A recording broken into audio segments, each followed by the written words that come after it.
In the early months of 1941, the deserts of North Africa seemed like a forgotten theater of war. Europe was already engulfed in flames, and the world's attention remained fixed on the dramatic battles raging across the continent.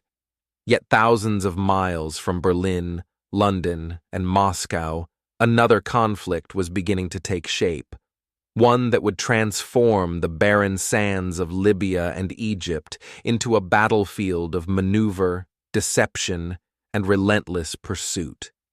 The North African campaign would become one of the most dynamic fronts of the Second World War. And at the center of that unfolding drama stood a German general whose reputation would soon echo across the world: Erwin Rommel.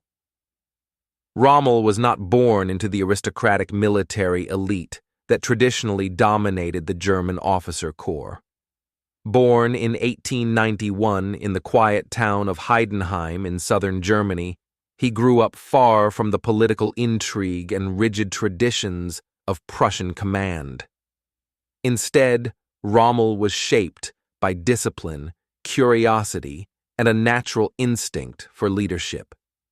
During the First World War, he quickly gained a reputation for bold tactics and personal courage. Rather than commanding from a distant headquarters, Rommel often moved close to the front, studying terrain and making rapid decisions that surprised his opponents.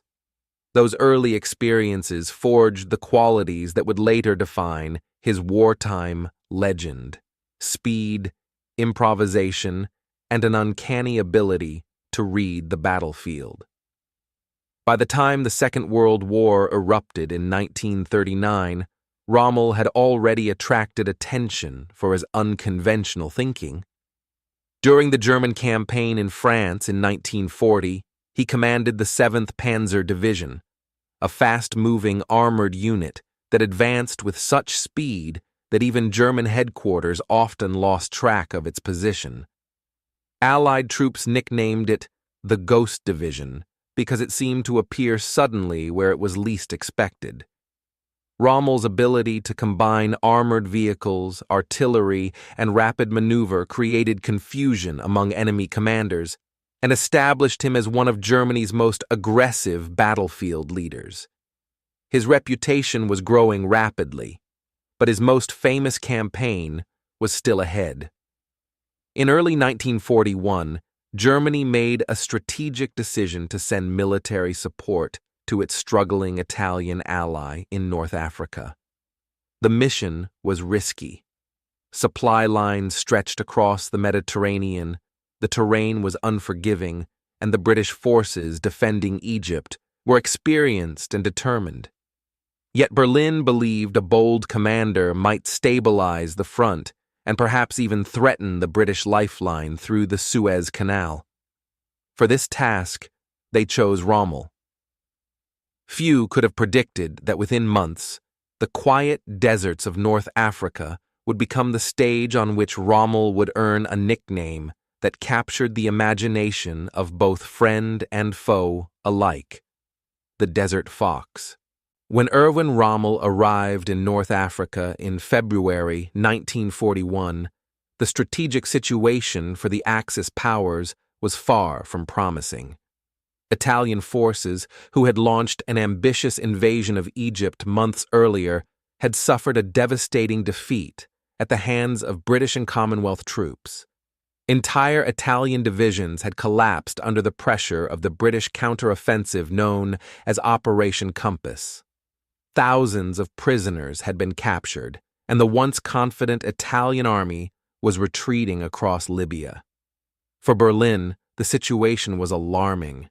If the British continued their advance, they might seize the entire North African coastline and threaten southern Europe itself.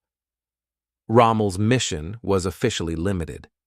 The German units arriving in Africa formed a relatively small force known as the Afrika Korps, and their orders were simple: stabilize the front and prevent a complete collapse of Italian defenses.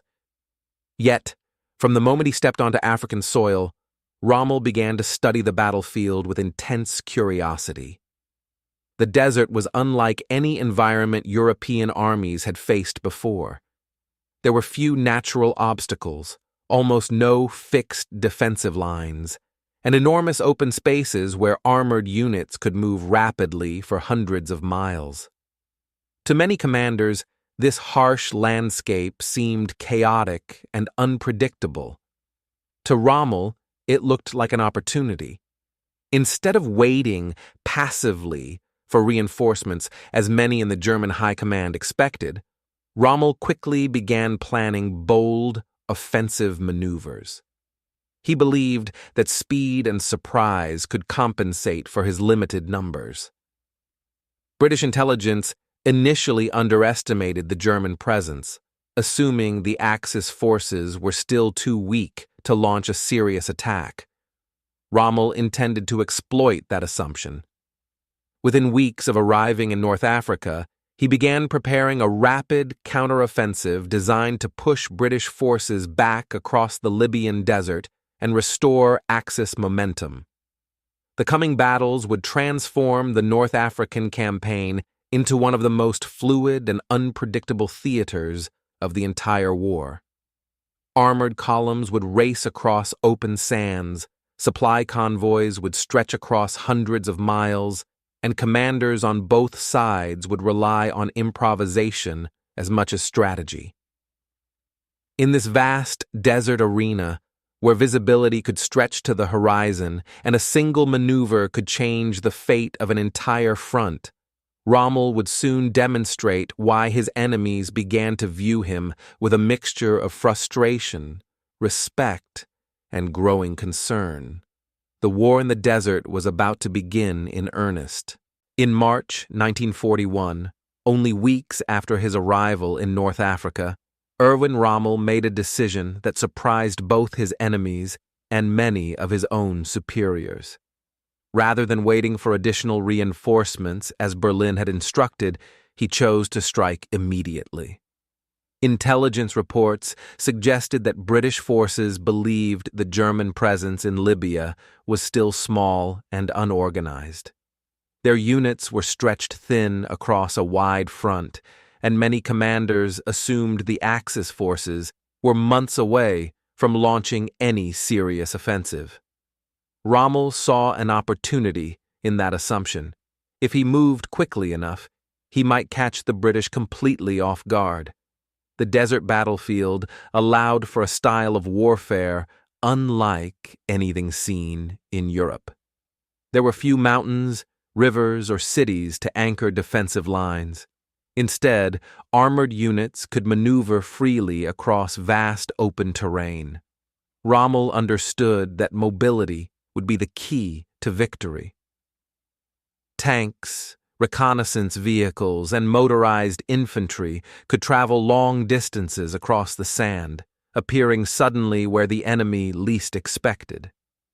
In early March, Rommel launched a sudden attack toward the town of El Agheila, beginning what would become the first major Axis offensive of the North African campaign. The speed of the German advance shocked British commanders. Columns of armored vehicles pushed forward across the desert with relentless momentum. Dust clouds rose behind the advancing tanks as they maneuvered around British positions rather than attacking them directly. Instead of slow, deliberate assaults, Rommel preferred rapid flanking movements designed to disorient the enemy and force them into retreat. Communication lines broke down as British units struggled to determine the true size of the attacking force. In many cases, small German units created the illusion of a much larger army simply through aggressive movement and clever deception. Within weeks, the balance of the North African campaign had dramatically shifted. British forces that had once been advancing confidently across Libya now found themselves retreating under pressure from the unexpectedly aggressive Afrika Korps. Town after town fell back into Axis hands as Rommel's forces pushed eastward across the desert. The sudden reversal astonished military observers across Europe. A campaign that had seemed nearly lost for the Axis powers was rapidly turning into a new opportunity. And with every mile gained across the sands, Rommel's reputation as a daring and unpredictable commander continued to grow. As the Afrika Korps continued its advance across Libya in the spring of 1941, the Desert War transformed into a dramatic race of maneuver and endurance. British and Commonwealth forces, caught off balance by the sudden German offensive, began a rapid withdrawal eastward. What had once been a confident advance across Italian-held territory now became a desperate effort to avoid encirclement. Columns of trucks, armored vehicles, and artillery units moved across the desert roads under relentless pressure, while German reconnaissance units pushed forward in pursuit. Rommel understood that speed was the greatest weapon he possessed. His forces were not large, and supply lines stretched dangerously thin across hundreds of miles of desert. Yet he believed that hesitation would only give the British time to reorganize their defenses. Instead, he ordered continuous forward movement.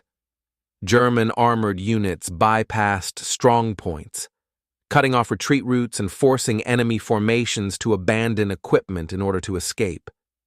In the wide-open landscape of North Africa, where visibility often extended for miles, the battlefield felt less like a traditional front line and more like a shifting ocean of vehicles and dust. For the soldiers on the ground, the desert presented challenges unlike any they had experienced before. The sun was relentless, temperatures soared during the day and dropped sharply at night, and fine sand crept into every machine and weapon. Engines struggled against the heat, and supply trucks carried precious fuel and water across long distances. Yet despite these harsh conditions, Rommel's forces continued pressing eastward with remarkable momentum. British commanders struggled to determine where the next Axis attack might fall, as German armored columns appeared suddenly on unexpected routes across the desert. By early April, the Axis advance had driven Allied forces all the way back toward the strategic port city of Tobruk. What had begun as a limited operation to stabilize the front had now become a sweeping offensive that reshaped the entire North African theater. Observers on both sides realized that the campaign was entering a new phase, one that would revolve around a single fortified harbor on the Mediterranean coast. There, the advance of the Desert Fox would meet its first major test. By April 1941, the rapid Axis advance across Libya had brought Erwin Rommel's forces to the heavily fortified port city of Tobruk. Situated along the Mediterranean coast, Tobruk was more than just another desert town. It was a crucial supply hub, protected by a network of defensive positions originally constructed by the Italians before the war. Deep trenches, anti-tank obstacles, artillery batteries, and reinforced bunkers surrounded the harbor. Whoever controlled Tobruk controlled one of the most important logistical gateways in North Africa. For Rommel, capturing the port would provide a vital base from which his forces could continue their push toward Egypt. Inside the fortress, however, Allied forces were preparing to resist with determination. The defense of Tobruk was entrusted largely to Australian troops, supported by British artillery units and other Commonwealth forces.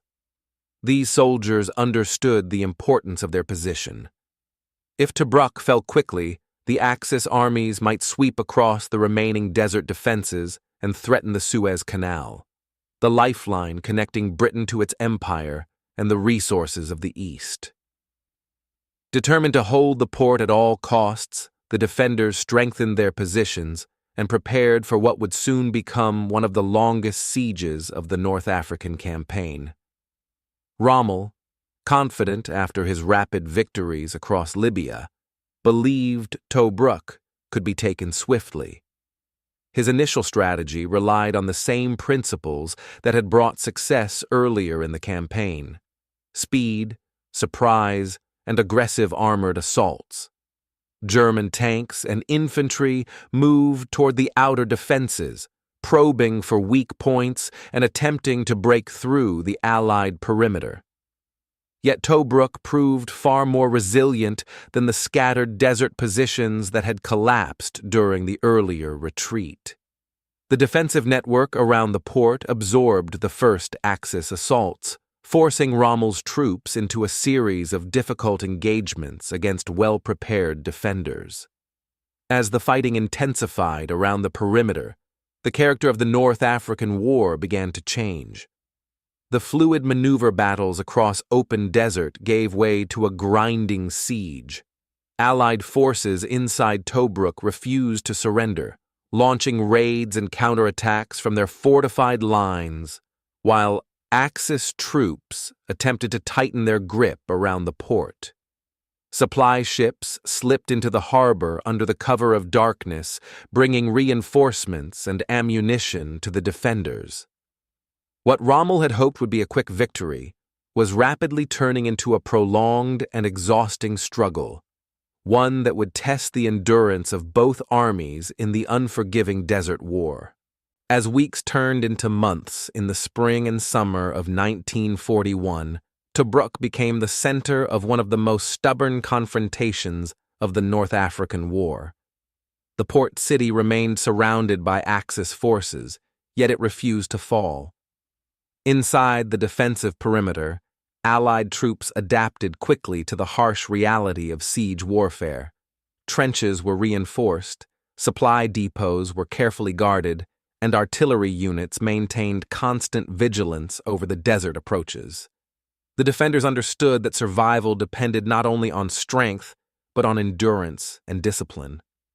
Every day that Tobruk remained in Allied hands forced Rommel to divert precious troops and supplies away from his larger ambitions in North Africa.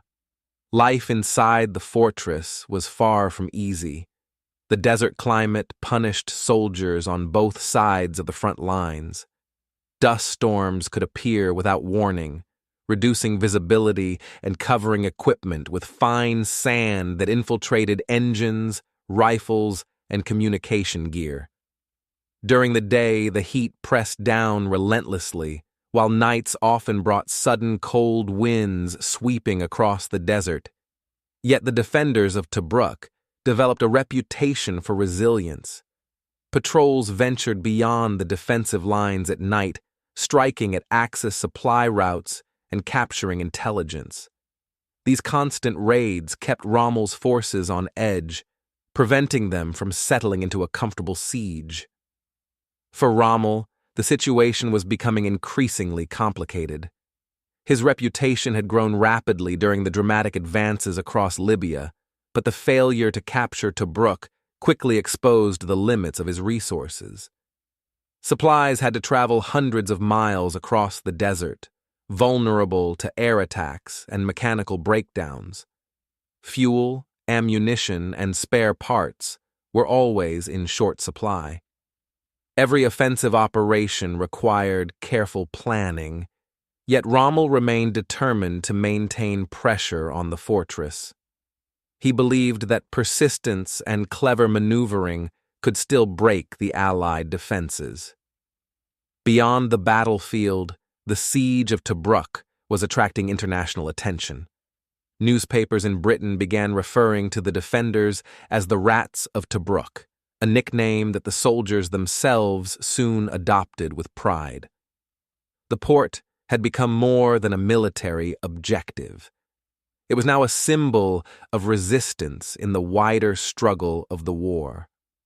While Rommel's forces continued to surround the fortress, Allied leaders were already preparing a larger plan to break the siege. The next phase of the Desert War would bring new armies, new commanders, and battles that would stretch across the sands of Egypt and Libya. By the summer of 1941, the war in North Africa had grown far beyond the initial clashes that had brought Rommel's Afrika Korps into the desert. What had once been a limited campaign to rescue Italy's failing position had evolved into a major strategic struggle between the Axis powers and the British Empire.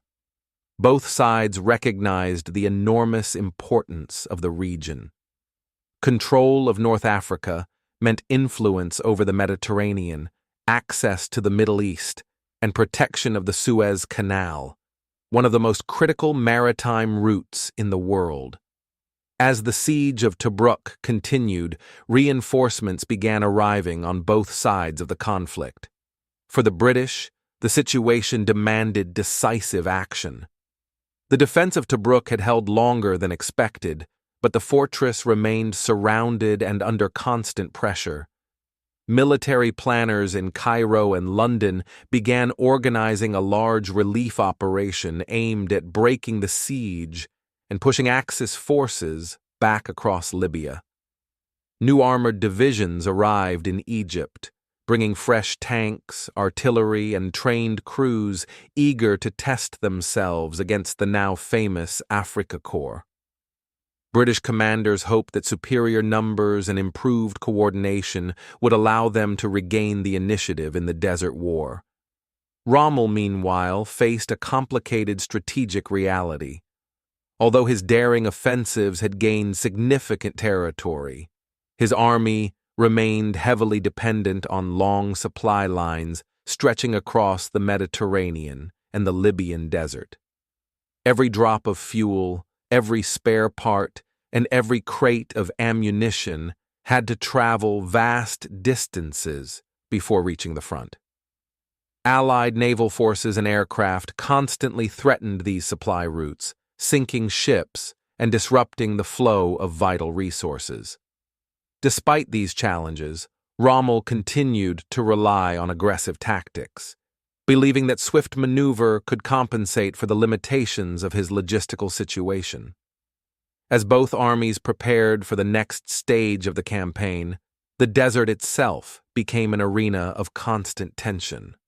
Reconnaissance units roamed the vast open spaces between the opposing forces, gathering intelligence and watching for signs of an impending offensive. Columns of tanks waited behind the lines, engines ready, while aircraft patrolled the skies above the sands. The North African front was about to erupt into a new series of battles that would test the strength, skill, and endurance of both sides. And at the center of it all stood Rommel, the commander whose bold style had already reshaped the Desert War. In November 1941, after months of preparation, the British launched a major offensive designed to break the siege of Tobruk and push Axis forces out of eastern Libya. The operation was known as Operation Crusader, and it represented one of the largest and most ambitious Allied campaigns in North Africa up to that point. British and Commonwealth forces, including large armored formations, began advancing westward from Egypt toward the Axis positions surrounding Tobruk. For the first time since Rommel's arrival in Africa, the initiative clearly belonged to the Allies. The desert soon erupted into a series of intense armored battles. Tanks from both sides maneuvered across the open terrain, engaging in rapid clashes that often unfolded over enormous distances. Unlike the static trench warfare of the First World War, the fighting in North Africa was fluid and constantly shifting. Armored columns could disappear over the horizon one moment and reappear hours later on an entirely different axis of attack. Commanders relied heavily on reconnaissance and radio communication to track enemy movements across the vast desert battlefield. Rommel responded to the Allied offensive with characteristic boldness. Rather than remaining on the defensive, he launched aggressive counterattacks designed to disrupt British formations before they could fully coordinate their assault. German and Italian armored units surged forward, attempting to cut off advancing Allied forces and isolate them from their supply lines. At several moments during the campaign, it appeared that Rommel's daring maneuvers might once again turn the tide in favor of the Axis. His willingness to take risks often confused Allied commanders who struggled to anticipate his next move. Yet Operation Crusader proved to be a turning point in the early phase of the North African campaign. Despite fierce resistance from the Afrika Korps, the sheer scale of the Allied offensive gradually began to wear down Axis positions. British forces succeeded in reaching Tobruk and linking up with the defenders who had endured the long siege. After months of encirclement, the fortress was finally relieved. For Rommel, the development marked a serious setback. His forces were forced to withdraw westward across Libya, and the Desert War entered a new and uncertain phase. The relief of Tobruk in late 1941 forced Rommel and the Afrika Korps into a difficult and rapid withdrawal across the Libyan desert. For months, Axis forces had held the initiative, pushing British armies back across vast stretches of territory. Now the situation had reversed. British armored divisions, reinforced and reorganized after Operation Crusader, began pressing westward with renewed confidence. The open desert once again became a theater of maneuver, but this time Rommel's forces were the ones forced to yield ground. Retreat in the desert was a dangerous and exhausting process. Long columns of vehicles stretched across the barren landscape, carrying soldiers, artillery, and precious supplies. Every mile of movement required careful coordination to prevent units from becoming isolated. Fuel shortages were constant, and many vehicles had already endured months of harsh desert conditions. Engines struggled under the strain of sand and heat, while supply convoys raced to keep pace with the moving front. Yet despite these obstacles, Rommel remained determined to preserve his army's fighting strength rather than risk destruction in a static defensive battle. Even while withdrawing, Rommel continued to rely on aggressive tactics. Rearguard units frequently turned to confront pursuing Allied forces, launching sudden counterattacks designed to slow the British advance. These clashes created confusion along the front lines, forcing Allied commanders to move cautiously rather than rushing blindly into Axis traps. In the unpredictable environment of the Desert War, even a retreat could become a complex series of tactical engagements where mobility and timing played decisive roles. By early 1942, the front line had shifted hundreds of miles westward toward the region of El Agheila, close to where the campaign had first begun nearly a year earlier. To many observers, the North African War appeared to have come full circle, yet beneath the surface, both sides were learning from the brutal lessons of the desert. New strategies were being developed, new equipment was arriving, and both armies were preparing for the next phase of the conflict. For Rommel, the setback was temporary. Within months, he would once again attempt to seize the initiative. And the Desert War would erupt with renewed intensity. In early 1942, the Desert Front fell into a tense but temporary calm. After months of exhausting combat, both the Axis and Allied armies paused to reorganize and rebuild their strength. New tanks, artillery pieces, and reinforcements arrived from distant factories and training grounds. Supply convoys crossed the Mediterranean under constant threat, carrying fuel and equipment desperately needed by the Afrika Korps. While British commanders believed they had regained the advantage, after Operation Crusader, Rommel was quietly preparing a new offensive that would once again reshape the Desert War. Rommel understood that hesitation would allow the Allies to strengthen their defensive positions along the Libyan frontier. Instead of waiting for the enemy to attack, he decided to act first. In January 1942, Axis forces launched a sudden counteroffensive that caught many Allied units by surprise. German armored divisions surged forward across the desert, exploiting gaps in the British lines and forcing their opponents into another hurried withdrawal.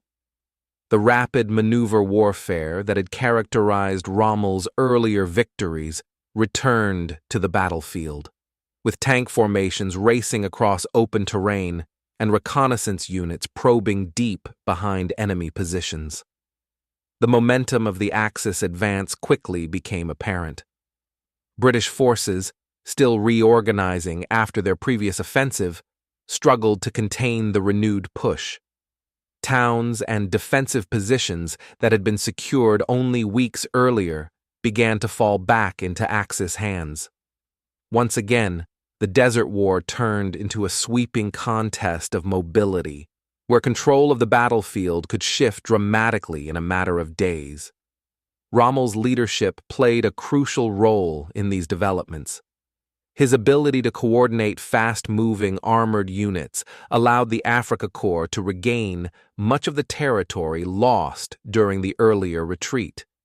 As the offensive continued, both sides realized that the struggle for North Africa was entering one of its most decisive phases. The shifting lines of the desert front were steadily moving eastward once more, bringing Axis forces closer to Egypt and the vital Suez Canal. If Rommel succeeded in breaking through the remaining Allied defenses, the strategic balance of the entire Mediterranean theater could change dramatically. The coming months would bring some of the most intense and dramatic battles of the entire North African campaign. By the spring of 1942, the Desert War had reached another critical turning point. After Rommel's renewed offensive pushed Allied forces eastward once again, the front stabilized near a defensive line west of Tobruk, known as the Gazala Line. This position stretched across the desert for miles, anchored by fortified strongpoints and defensive minefields designed to slow any Axis advance. British commanders believed the line would provide a solid barrier against further attacks, allowing them time to build up their strength and prepare for future operations. Rommel, however, had no intention of allowing the front to remain static. The longer the battle paused, the greater the chance that Allied reinforcements and supplies would tip the balance against him. Instead, he began planning another daring maneuver, one that would rely on speed, deception, and deep flanking movements across the desert. Rather than striking directly at the strongest Allied defenses, Rommel intended to sweep around the southern edge of the Gazala line, attacking from an unexpected direction and throwing the entire Allied position into confusion. In late May 1942, the Axis offensive began. German and Italian armored units surged southward into the open desert, moving around the fortified Allied positions in a sweeping arc. The maneuver quickly created a chaotic battlefield. British units attempted to respond, sending armored brigades into the desert to intercept the advancing Axis columns. What followed was a series of intense tank battles fought across vast stretches of sand and rocky terrain.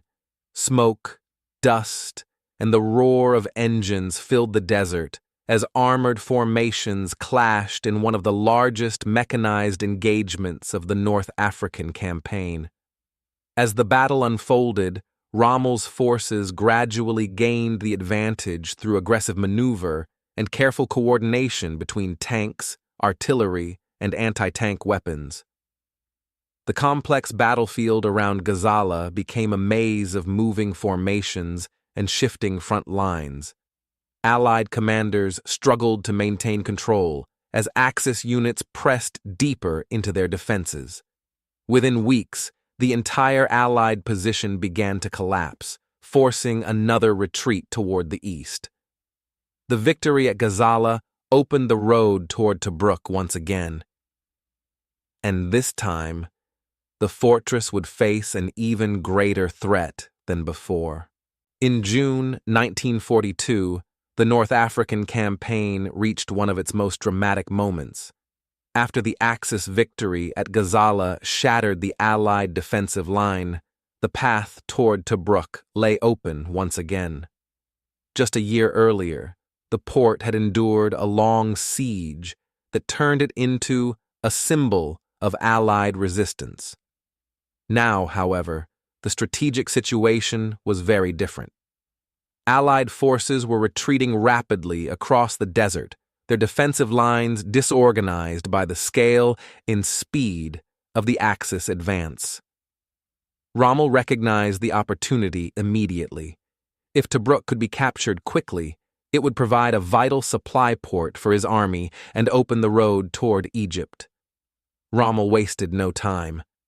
Axis forces moved toward the fortress with determination, preparing for a direct assault on the defensive perimeter. Unlike the earlier siege, this time the attack was designed to overwhelm the defenders before they could fully reorganize. German armored units and infantry coordinated their movements carefully, targeting weak points in the defensive network surrounding the port. Artillery and air support added pressure, creating confusion among Allied units attempting to stabilize their lines. The assault unfolded with remarkable speed. Axis forces broke through sections of the defensive perimeter and pushed rapidly toward the center of the port. Many Allied units were caught in the chaos of the retreat, unable to regroup effectively against the sudden attack. Within a short time, the situation inside Tobruk deteriorated rapidly. Defensive positions were overrun, supply depots were abandoned, and communication between units broke down. The fortress that had once resisted for months was now collapsing under the weight of the Axis assault. On June 21, 1942, Tobruk fell into Axis hands. The capture of the port was a stunning victory for Rommel and one of the most significant achievements of his entire North African campaign. Thousands of Allied soldiers were taken prisoner, and vast quantities of fuel, vehicles, and supplies were captured intact. The victory sent shockwaves through Allied command structures and was celebrated widely in Germany. For Rommel, it marked the peak of his military success in Africa. Yet the triumph also set the stage for an even greater challenge ahead, the push toward Egypt and the battle that would ultimately determine the fate of the Desert War. The fall of Tobruk in June 1942 created a wave of momentum for the Axis forces in North Africa.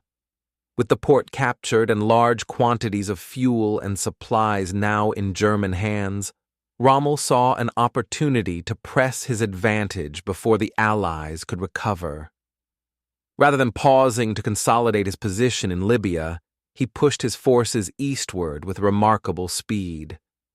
Columns of tanks and transport vehicles surged across the desert toward the Egyptian frontier, aiming for the ultimate strategic prize of the campaign, control of the Suez Canal. The rapid Axis advance created alarm throughout Allied command. British forces were still reorganizing after the collapse of the Gazala line and the sudden loss of Tobruk. Units that had fought desperately in Libya now had to retreat once again, racing across the desert in an effort to establish a new defensive position inside Egypt. Military planners understood that if Rommel broke through the remaining defenses, the consequences could be enormous. The Suez Canal was not merely a waterway, it was a vital artery connecting Britain to the Middle East, India, and the wider empire. Yet the advance into Egypt brought new challenges for the Afrika Korps. The deeper Rommel pushed into Allied territory, the longer and more fragile his supply lines became. Fuel, ammunition, and spare parts still had to travel enormous distances from Mediterranean ports across the desert front. Every mile gained on the battlefield placed greater strain on the logistical network that supported the Axis army. Even captured supplies from Tobruk could not completely solve the growing shortage of resources. By the summer of 1942, the front lines approached a narrow stretch of desert between the Mediterranean Sea and the Qattara Depression, a natural barrier that prevented large-scale maneuver around the southern flank. This location, known as El Alamein, would soon become one of the most decisive battlegrounds of the entire North African campaign. Here, in the sands of Egypt, Rommel's advance toward the Suez Canal would finally meet the concentrated strength of the Allied armies determined to stop him. The stage was set for a confrontation that would shape the future of the war in the desert. By late 1942, the Desert War had reached a moment of profound tension. The Axis advance had carried Rommel's forces deep into Egypt, but the momentum that once drove the Afrika Korps forward was beginning to slow. Supply shortages were becoming increasingly severe. Fuel was scarce, spare parts were difficult to obtain, and many vehicles had endured months of constant operation across harsh desert terrain. Meanwhile, the Allied forces defending Egypt were growing stronger. Reinforcements, new equipment, and fresh troops arrived steadily, transforming the defensive line near El Alamein into a formidable barrier. At the center of the Allied effort stood a new British commander, General Bernard Montgomery. Unlike the chaotic maneuvers that had characterized earlier battles in North Africa, Montgomery favored careful preparation and overwhelming strength before launching an attack. For weeks, Allied engineers reinforced defensive positions, while vast quantities of supplies and ammunition were brought to the front. The narrow corridor between the Mediterranean Sea and the Qattara Depression prevented large flanking movements, forcing the coming battle to unfold along a concentrated front. When the Second Battle of El Alamein began in October 1942, it was unlike anything previously seen in the Desert War. Massive artillery barrages lit up the night sky as Allied forces launched a coordinated assault across the Axis defensive lines. Infantry units advanced through carefully cleared paths and minefields, followed by armored formations prepared to exploit any breakthrough. The scale of the operation reflected a new strategic reality.